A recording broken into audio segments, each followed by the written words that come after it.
Buenos días a todas y a todos. Muchísimas gracias por permitirme subir de nuevo aquí a este estrado. Y me pidió Pablo, como máximo jefe de estos cursos, que inaugurase hoy los debates antes de la mesa redonda que vamos a tener con algunas reflexiones sobre el tema general del curso de este año, el liderazgo en Europa. Vamos a ver si en 15, 20 minutos como máximo, sin pasarme demasiado del tiempo del programa, soy capaz de dar algunas ideas que no me da tiempo de entrar en detalles, pero que marcan lo que yo pienso que son los objetivos, las prioridades y también las dificultades y los obstáculos que se encuentra la Unión Europea para liderar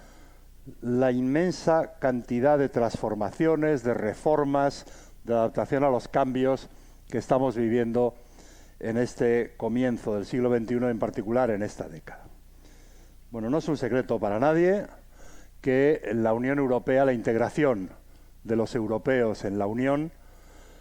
es un proyecto inacabado. La integración europea es un proceso que empezó allá por 1950, con la Declaración Schuman, 5 años después del final de la Segunda Guerra Mundial. Después llega la CECA, la Comunidad Europea del Carbón y del Acero, después la Comunidad Europea con el Tratado de Roma, después llegan sucesivas ampliaciones a partir de los 6 miembros originales, ampliación de políticas en las que la integración europea interviene a través de las instituciones, de la Comisión Europea, del Parlamento, del Consejo, y luego vino la gran ampliación del 2004, con 10 países que se sumaron a los que ya estábamos en la Unión Europea, a los 15 que llegamos desde 1995 hasta el 2004 unidos. Ahora somos ya 27, se nos fueron los británicos, se arrepienten de ello, por supuesto. Y además de las ampliaciones, hemos ido ampliando como europeos los pedazos de soberanía que hemos decidido compartir a escala europea entre nosotros, a través de reformas de los tratados, pero queda mucho por hacer. Queda mucho por hacer y la integración europea nos debe conducir al optimismo, porque es una solución a nuestros desafíos que no podríamos resolver cada uno por nuestro lado, y a la búsqueda de estrategias, de políticas, de soluciones para responder a esos desafíos con éxito. Por lo tanto, la lentitud que a veces nos parece que lleva el proceso de integración europea, aunque visto con una cierta perspectiva vamos a gran velocidad, pero visto cada día nos parece que siempre es complicado avanzar en la integración europea, no es una razón para el pesimismo ni mucho menos para el euroescepticismo. Al contrario, este desafío de seguir empujando adelante la integración europea es un motivo para el optimismo, para la movilización. Este curso es un ejemplo de movilización en favor de avances en la integración europea. La presencia de todos los jóvenes de Equipo Europa nos dan, a los que ya no somos tan jóvenes, mucha esperanza en que los ímpetus, la voluntad política, el empuje en favor de más pasos para la integración no solo se van a dificultar, sino que van a recibir nuevas energías por parte de nuevas generaciones que ven con más claridad, en muchos casos, que en las generaciones anteriores, el imperativo lógico, el imperativo racional que tenemos los europeos para avanzar en nuestra integración. Y en los últimos años, desde 2019, que es cuando empieza el actual ciclo político europeo, que acabará el año que viene con las elecciones al Parlamento Europeo y con la elección de la nueva Comisión, del nuevo alto representante, del nuevo presidente del Consejo Europeo, en los últimos años se están produciendo avances que en la década anterior, o en los 10 años anteriores, no pensábamos que fuesen posibles. Y hoy nos parecen ya conquistas que forman parte de la cotidianidad, del día a día de la integración europea, Los europeos, los líderes europeos, los miembros del Consejo Europeo, jefes de Estado y de Gobierno, los parlamentarios europeos, los líderes políticos nacionales, han mejorado en estos últimos años la capacidad de ver con perspectiva estratégica la integración europea. Se nos ha acusado muchas veces, a quienes hemos ido defendiendo la integración europea, tratando de explicarla, tratando de acercarla a cada uno de los 450 millones de ciudadanos de nuestra Unión, se nos ha acusado de ser fríos, de ser complicados a la hora de explicar cómo funciona la Unión Europea y de tener una cierta visión endogámica, de pensar desde Europa solo para los europeos y no pensar el papel de Europa en las demás cosas que suceden en el mundo. Yo creo que esa visión estratégica está mejorando en estos años, ahora me referiré a algunos aspectos de ello, y los 27 países, después del Brexit, ahora somos 27, seremos muchos más en el futuro no tan lejano, pero de momento 27, aunque tenemos dificultades, hay decisiones que requieren unanimidad, la aprobación de reglas en materia de impuestos, decisiones en materia de política exterior, todavía requieren unanimidad, pero hemos aumentado la cohesión política. Los acuerdos que hemos conseguido en la Unión Europea en estos últimos 4 años, desde 2019 hasta hoy, en muchos casos no parecían posibles en comienzos del 2019, por no hablar de los últimos años de la crisis financiera, en 2012, 2013, donde con muchas dificultades tratábamos de sacar a la economía española y a la economía europea, también a la española, y a los ciudadanos europeos de un marasmo financiero, económico, de una caída del crecimiento, un aumento del paro, un aumento de las desigualdades. Hoy la cohesión política en Europa, a pesar de Polonia, a pesar de Hungría, con sus gobiernos euroescépticos, a pesar de fuerzas populistas de derecha o extrema derecha o populismos radicales de izquierda que miran todavía con escepticismo, cuando no con rechazo, a la integración, pero hoy la cohesión política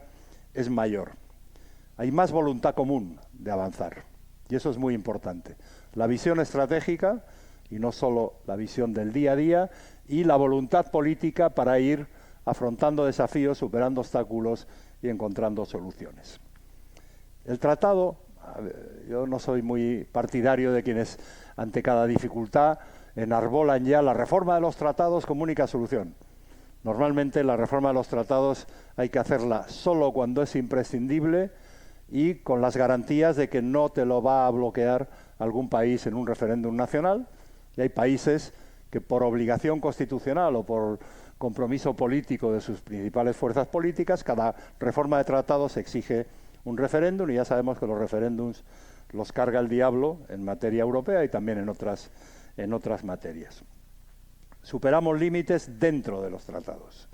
dentro del Tratado de la Unión y del Tratado de Funcionamiento, de lo que llamamos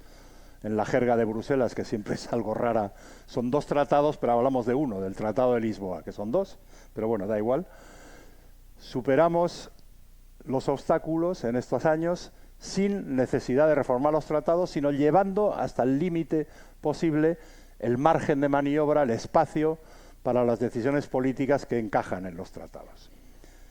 También tenemos sombras en estos años, sombras que quizá no hemos sabido ver a tiempo en años anteriores, pero que aparecen claramente en el panorama de estos últimos años. La debilidad europea frente a las 2 grandes superpotencias es algo que nos debe preocupar como europeos, el que la Unión Europea, 450, 460 millones de ciudadanos unidos en un proyecto común, 27 países, 27 democracias, parlamentos nacionales, Parlamento Europeo, asociaciones, sociedad civil trabajando en favor de Europa, pero a pesar de eso no conseguimos elevar la relevancia de la Unión Europea al nivel al que se sitúan Estados Unidos por un lado y China por otro. No conseguimos. Todavía no estamos ahí y eso es un síntoma de debilidad de la Unión Europea que no podemos ignorar a pesar de estar satisfechos por los éxitos de estos últimos años. Por otra parte, Europa está basada en un mercado interior, pero con un proyecto, y eso está bien escrito en el Tratado de la Unión Europea, de economías de mercado con una dimensión social de cara al interior, pero también con apertura económica y con voluntad de cooperar con el resto de los países, con el resto de las economías del mundo, y por eso somos favorables al multilateralismo, que atraviesa por serias dificultades en la Organización Mundial de Comercio, en agencias de Naciones Unidas, en el propio mecanismo de funcionamiento de las Naciones Unidas, su Consejo de Seguridad, en las instituciones multilaterales de Washington, el Fondo Monetario y el Banco Mundial. Hay riesgos para Europa por el proceso de fragmentación económica que se está dando como consecuencia en buena medida de esas tensiones entre las grandes superpotencias, entre Estados Unidos y China, que nos afectan por un lado y por otro, y que van en contra de nuestro modelo de sociedad abierta, de economías abiertas, de cooperación con el resto de los países y de las economías, y con una defensa del multilateralismo, de las reglas por las que se debe regir el funcionamiento de la comunidad internacional, del orden internacional, que se llama el orden liberal internacional, que se construyó a raíz de la Segunda Guerra Mundial para evitar conflictos, para evitar tensiones, pero que no está siendo capaz de dar respuestas claras a lo que estamos viviendo. Y tenemos también un riesgo que es la crisis de las democracias. Por una parte, sabemos que una parte importante de los países del mundo, estos días se han reunido en Sudáfrica los llamados BRICS, China, bueno, Rusia no ha ido porque a Putin lo hubiesen detenido si sale de Rusia, pero forma parte de los BRICS, la R de los BRICS, India, Brasil, Sudáfrica, y esos BRICS han decidido, bajo el impulso de China, ampliarse, abrir sus puertas a más miembros. Esos países, no todos, pero muchos de ellos no son demócratas, no son democracias, no comparten nuestros valores, nuestra protección de derechos humanos, nuestros valores de libertad, de organización de las instituciones conforme a las reglas de juego de las democracias. Pero también nosotros, que tenemos apego y forman parte de nuestra identidad, no solo política de cada uno de nosotros, sino de nuestra identidad como europeos, forman parte de nuestra esencia, de nuestra forma de entender la vida pública, la actuación pública, pero esos valores democráticos tampoco están plenamente garantizados dentro de nuestros países. Hay países con gobiernos que no están respetando reglas del juego básicas, en el caso de Hungría, en el caso de Polonia, en algunos otros casos, no de forma tan amplia, tan descarada, tan patente, pero también se dan atentados a lo que consideramos que es el funcionamiento exigible a una democracia liberal, a una democracia parlamentaria. Y eso nos debe preocupar mucho, porque en la esencia de Europa no solo están los aspectos económicos, no solo está el mercado interior, no solo está la moneda única, no solo está la financiación, la Next Generation y otros recursos económicos. En la esencia de Europa, en el origen y en los objetivos de la integración europea, no puede borrarse, no puede difuminarse la democracia y sus valores. Y no están siendo totalmente defendidos tampoco dentro de nuestras fronteras, y es algo de los que nos tenemos que preocupar. Y a su vez tenemos un contexto en el que actuamos dentro de nuestras fronteras y fuera, que es un contexto de enorme complejidad y dificultad. La guerra de Ucrania, por supuesto, ayer se habló aquí en la mesa redonda, el cambio climático, la necesidad de luchar contra el cambio climático, el coste y la distribución de los esfuerzos y de esos costes de las transiciones energéticas para conseguir un planeta limpio y de la transición digital para que las tecnologías digitales no afecten a nuestros derechos y no quiebren la cohesión de nuestras sociedades, estableciendo la categoría de los ilustrados digitales y, por otro lado, los analfabetos digitales. Eso no puede ser. Eso sería un elemento más que añada desigualdad en nuestras sociedades. Tenemos la transición en la acción exterior de la Unión Europea. Vivimos un mundo geopolítico. ¿Qué quiere decir? Que los países y las zonas del mundo establecen sus relaciones teniendo presente la necesidad de mantener, defender, incluso aumentar su poder frente a los otros, frente a los ideales del multilateralismo, de un orden internacional basado en reglas comúnmente aceptadas, con instituciones que las hacen respetar y que permiten desarrollarlas. La geopolítica trae consigo tensiones, trae consigo batallas de poder, más allá de las prioridades de cada uno y más allá de los valores que defienda cada uno. Las tensiones que genera el auge de la geopolítica pueden poner en riesgo muchas de las cosas en las que creemos como europeos y que refuerzan nuestra identidad como europeos. Y debemos utilizar las crisis para evitar o afrontar y dar vías de solución a estos riesgos. Y crisis tenemos y hemos tenido unas cuantas. Desde la crisis financiera de la década anterior, pasando por la crisis energética, que ya se manifestaba antes de la guerra de Ucrania, pero que se ha acelerado y exacerbado con la invasión de Ucrania por parte de la Rusia de Putin. Tenemos la crisis del COVID-19, tenemos crisis climáticas, tenemos crisis por movimientos de población que no tienen un encaje, un encuadre en reglas mínimamente coherentes con la defensa de los derechos humanos de cualquier ser, de cualquier persona, hombre o mujer, viva donde viva, venga de donde venga, piense lo que piense, tenga el color de piel que tenga. Eso no se está cumpliendo, lo estamos viendo todos los días y eso requiere una solución. Todas esas crisis demandan una Europa que aporte soluciones, que no exacerbe los problemas, sino que al contrario, los países europeos unidos, cada vez más unidos, aportemos soluciones a todo ello. Varias de estas crisis han exacerbado las desigualdades. Las desigualdades, por desgracia, son una característica de las sociedades porque la economía de mercado, que es la única que existe, con más o menos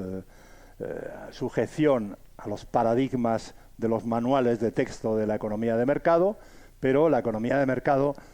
genera desigualdades que hay que corregir con las políticas, con la acción redistributiva, con la protección y defensa de los derechos de cada uno de los ciudadanos, con las políticas que traten de evitar no solo las consecuencias de una asignación desigual de recursos, sino las causas por las cuales el mercado genera desigualdades. Y esas desigualdades han aumentado últimamente como consecuencia de la pandemia. Por supuesto, están aumentando con consecuencia de movimientos de población que se han exacerbado con la guerra de Ucrania y con otras guerras no tan lejanas a las fronteras de la Unión Europea. Tenemos desigualdades como consecuencia de la inflación que ha vuelto entre nosotros y que crean enormes dificultades las subidas de precios, las subidas del coste de las hipotecas para los sectores más débiles de la población. Y tenemos cantidad de reformas por delante que impulsar y que llevar a cabo para hacer la transición energética hacia una economía limpia, con objetivos claramente definidos a escala europea, para el 2050, pero también para el 2030 en materia de renovables, para el 2035 en materia de vehículos eléctricos, para evitar las consecuencias de las emisiones de CO2 por los vehículos del motor tradicional de combustión de energía fósil, etcétera, etcétera. Y tenemos, como consecuencia de muchas de estas tensiones y de las crisis y de respuestas a las crisis, tenemos la necesidad de llevar adelante una política industrial que se había quedado olvidada de la caja de herramientas típica de los gobiernos de Europa. La conocimos los que somos mayores en los años 70, en la respuesta a la crisis del petróleo del 73 y del 79, pero luego hubo errores, hubo excesos, hubo ineficiencias de aquellas políticas industriales viejas. Dejamos de hablar de la política industrial y nos hemos dado cuenta que necesitamos fortalecer la industria, que necesitamos promover una industria competitiva dentro de Europa y fuera de Europa, y eso hasta ahora está llevándose a cabo una serie de medidas, pero con una que puede afectar al corazón de la integración europea, como son los subsidios que no se reparten de manera equitativa cuando se quiere apoyar a un sector.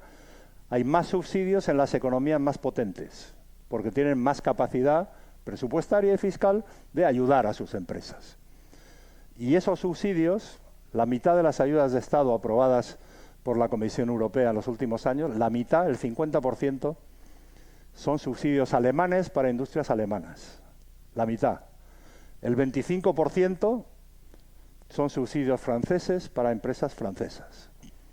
Y el resto, el otro 25%, la otra cuarta parte, ya se reparte por el resto de los países. Después de Francia viene Italia, España muy atrás, pues no tenemos capacidad para ello, suficiente capacidad para ello, y eso está poniendo en riesgo las desigualdades entre países, la cohesión territorial, pero está poniendo en riesgo el mercado interior, y el mercado interior es nuestro activo económico fundamental. No podemos ser relevantes en relación con otros países,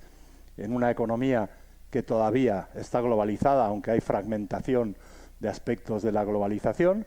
pero no podemos ser competitivos si no tenemos un mercado interior dinámico, sin barreras, que todavía tiene unas cuantas, pero los subsidios pueden crear más barreras todavía de las que ya sabemos que tenemos que eliminar, con la creación de un mercado de capitales y con la creación de instrumentos que doten a Europa y en particular a la zona euro, a los 20 países de la zona euro, de un tesoro común, de una unión fiscal que vendrá, pero que todavía no ha llegado, aunque todo el mundo sabe que alguna vez vendrá. Hay que abandonar esas fricciones, esos obstáculos, hay que superarlos con decisiones europeas, no se superan por cada uno de los países, requieren una solución europea, y en el mundo actual no solo tenemos que hacerlo porque sabemos que nos interesa, sino porque hay razones muy poderosas para que Europa avance. Y no solo vistas desde el punto de vista de los ciudadanos europeos, sino vistas por millones y millones de ciudadanos del resto del mundo que quieren que Europa avance. Ayer se hablaba en la mesa, en un momento determinado, de las relaciones entre la Unión Europea y América Latina, con la cumbre del mes pasado y todas las relaciones que hay que potenciar y que hay que revitalizar después de unos cuantos años de olvido de que es una zona del mundo imprescindible para una dimensión exterior de la Unión Europea conforme a nuestros valores y conforme a nuestra historia y conforme a nuestra cultura y conforme a nuestros intereses. Pero esa dimensión exterior requiere autonomía estratégica, requiere que nosotros seamos capaces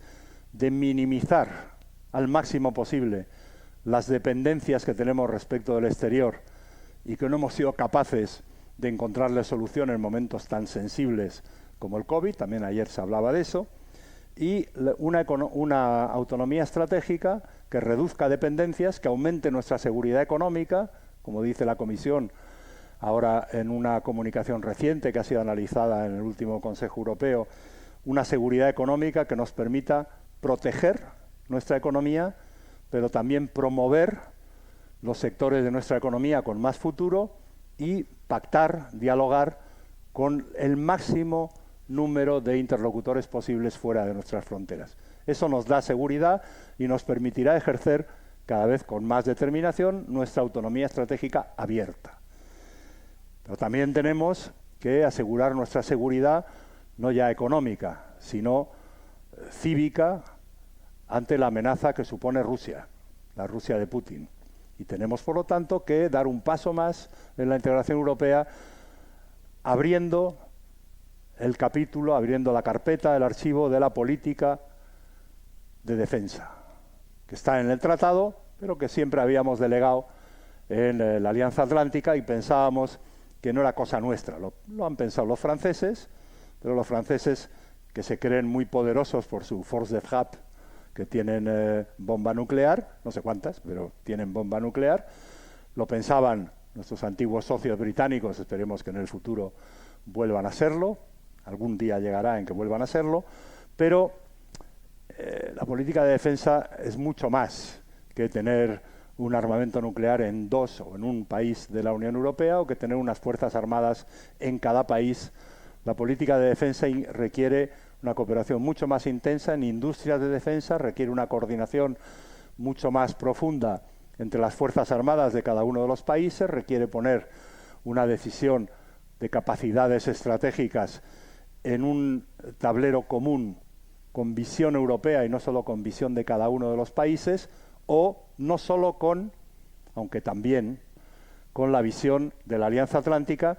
que en un porcentaje muy alto es la visión de Estados Unidos, no nos vamos a engañar. Son los que tienen la capacidad militar, un 85% de la capacidad militar de la OTAN es la capacidad de Estados Unidos, y eso le da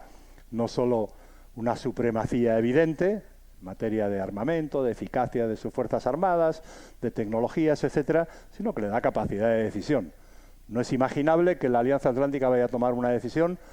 en ausencia del apoyo, del compromiso y del impulso de Estados Unidos. Pero como nos dimos cuenta hace pocos años, si el presidente de Estados Unidos, ojalá no, pero vuelve a ser Trump, en noviembre del año que viene, nos podemos encontrar con un presidente de Estados Unidos que no crea en la Alianza Atlántica y que nos deje a la intemperie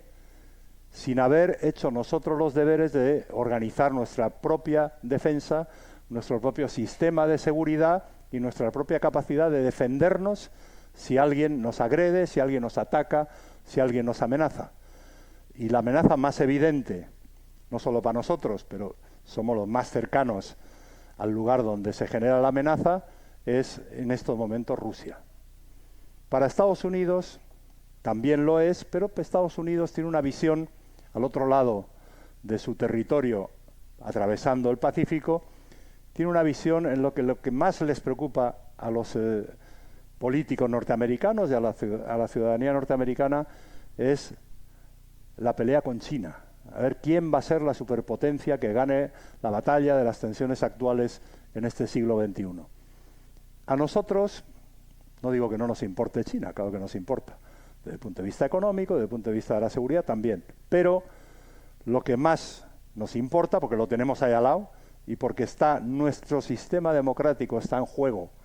con lo que pueda ser la salida que se encuentre, ojalá pronto, a la guerra en Ucrania, a la invasión de Ucrania por parte de Rusia, nuestra principal amenaza está ahí y no podemos decir, bueno, ya nos sacará las castañas del fuego a Estados Unidos. Tenemos que ser nosotros los que vayamos garantizando con nuestra capacidad de decisión las prioridades, los instrumentos y las estrategias para garantizar la seguridad de nuestros ciudadanos y la seguridad de nuestros territorios europeos. Visto desde aquí, no es lo mismo que si estuviésemos en Letonia, o en Estonia, o en Lituania, o en Polonia. Pero estamos en una unión, y lo que les preocupa, lo que temen los ciudadanos de Estonia, también tiene que formar parte de nuestro sistema de establecimiento de prioridades y de lista de tareas a desarrollar como europeos. Y una de las formas, y voy acabando, de ir avanzando en la búsqueda de soluciones, y no precisamente la más fácil de todas, pero sí es evidente que tiene que estar en la agenda, es la ampliación de la Unión Europea a nuevos territorios, empezando por Ucrania, que es una ampliación que está comprometida, pero una ampliación de una enorme complejidad y dificultad, enorme, que va a tomar años. Pero no podemos mirar para otro lado. Hasta hace poco tiempo, hasta el día anterior a la invasión de Ucrania por parte de Rusia, podíamos decir, bueno, Ucrania puede ser un socio, debe ser un socio, debemos cooperar a su crecimiento económico, a su consolidación democrática, al establecimiento de su progresiva integración en el mercado interior, pero no por ello tenemos que abrirle las puertas de la Unión Europea. Hoy en día hemos comprometido el que Ucrania vaya a ser miembro de la Unión Europea y no podemos olvidar ese compromiso, igual que estamos tentados de olvidar el compromiso que tenemos con los Balcanes occidentales, igual que tenemos compromiso también al hilo de las tensiones actuales en Ucrania, con la guerra, con Moldavia en particular. Pequeño país, pegado a Rumanía, pero con una parte de su territorio bajo control de la Rusia de Putin. Por lo tanto, ampliación, multilateralismo, autonomía estratégica, seguridad económica, defensa de los valores democráticos y, por supuesto, dimensión social. Me he referido ya al aumento de las desigualdades. Desde muchos focos se generan desigualdades a las que tenemos que dar respuesta y Europa, la Unión Europea, ha delegado, igual que la seguridad la teníamos delegada en la Alianza Atlántica y básicamente en Estados Unidos, la dimensión social la tenemos básicamente delegada todavía en los Estados miembros. Pero esto no es suficiente. El que haya Estados miembros con estados de bienestar enormemente desarrollados no quiere decir que las desigualdades sean algo de responsabilidad de cada uno de los Estados miembros, precisamente porque algunos se lo pueden resolver con sus propios medios, pero la mayoría necesitamos poner en común esfuerzos, poner en común recursos y poner en común decisiones a escala europea. Europa tiene que encontrar la manera de hacer verosímil la retórica de la dimensión social que se produce cada cierto tiempo, del diálogo social, que hay proclamas y algunas actividades cada cierto tiempo, pero que es el patito cojo de la expansión de políticas que necesitan una respuesta europea por parte de la Unión. Que es difícil, por supuesto. Y uno de los elementos de la dificultad, y con esto acabo ya, es esa asimetría que existe entre la voluntad europeísta, la voluntad de encontrar soluciones a escala europea para los problemas más acuciantes de los ciudadanos, que se refleja en muchas declaraciones públicas, en muchos programas electorales nacionales, de muchos partidos, desde luego en España, la mayoría somos declarados proeuropeos, proeuropeístas, pero los ciudadanos siguen diciendo en los eurobarómetros, en las encuestas de opinión, cada vez que son preguntados, que determinadas políticas, empezando por la dimensión social, la política de defensa, la acción exterior, deben tener un componente común de decisiones compartidas a escala europea, cediendo los Estados miembros parcelas de su soberanía para ejercerla en común a escala europea. Pero luego los gobiernos democráticos elegidos por esos mismos ciudadanos no están tan dispuestos a hacer eso. Es verdad que, como decía antes, se han producido avances que no podríamos imaginar o no podríamos haber imaginado hace 10 años y se han producido en los últimos 3, 4 años, pero todavía queda mucho por hacer y sabemos que hay dificultades, que hay inercias, que hay resistencias más o menos explícitas a ello. ¿Por qué existe esta asimetría entre lo que sale de las decisiones del Consejo Europeo, de los máximos líderes europeos, y lo que los ciudadanos dicen que les gustaría ver reflejado en las conclusiones de las decisiones de los consejos europeos en una serie de áreas?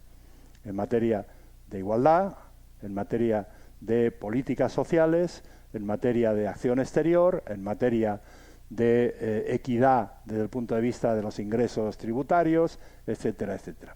¿Por qué se produce eso? Y eso es una reflexión que nos tenemos que hacer. Si somos europeístas no podemos ignorar que esa asimetría nos está poniendo palos en las ruedas para avanzar allá donde hoy, en el mundo actual, es obvio que necesitamos avanzar a más velocidad de la que estamos haciendo. ¿Cómo se resuelve eso? Claro, la respuesta es muy sencilla: liderazgo. Bueno, ¿y quiénes tienen que ejercer ese liderazgo? Por supuesto, los jefes de Estado y de Gobierno, en un Consejo Europeo que acumula poder, pero también acumula dificultades para tomar decisiones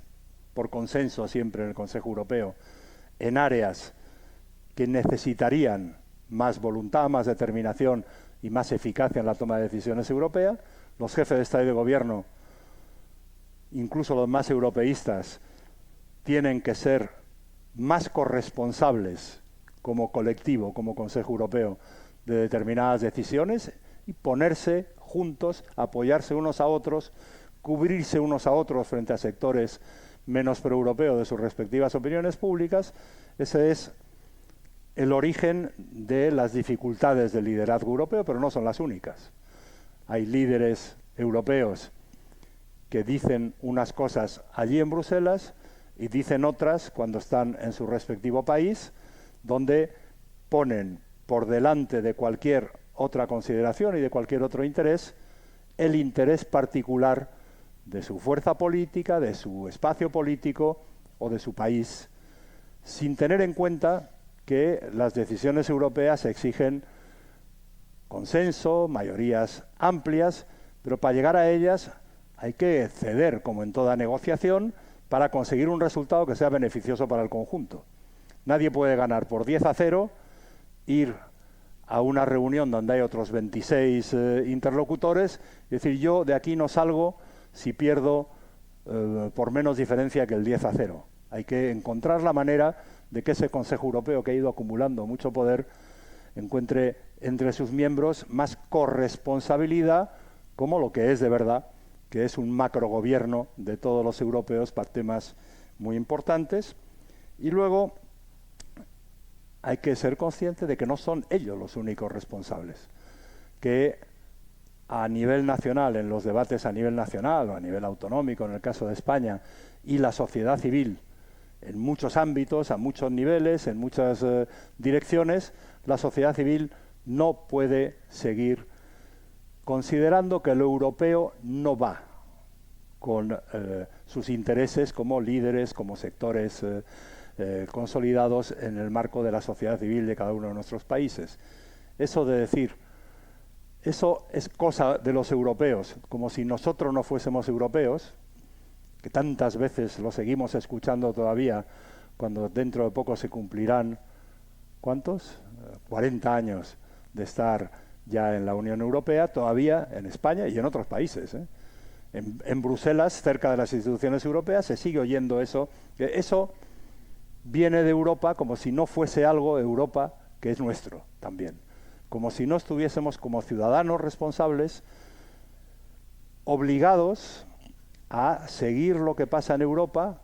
a informarnos de lo que sucede, quién toma las decisiones y cómo se controlan las decisiones que se adoptan o la falta de decisiones que se hubiesen debido adoptar en la Unión Europea. Y toda esa reflexión, hablando ante este auditorio y en particular a los jóvenes de Equipo Europa, me parece fundamental. La movilización en favor de Europa implica un componente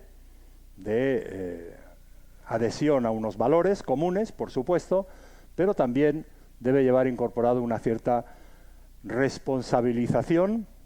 no solo de explicar cómo son las instituciones europeas, no solo de explicar quién hace qué en la Unión Europea, sino de empujar, allá donde cada uno pueda hacerlo, para que la opinión pública europea ayude a que quienes deben ser los máximos líderes hagan honor a esa palabra. Muchas gracias.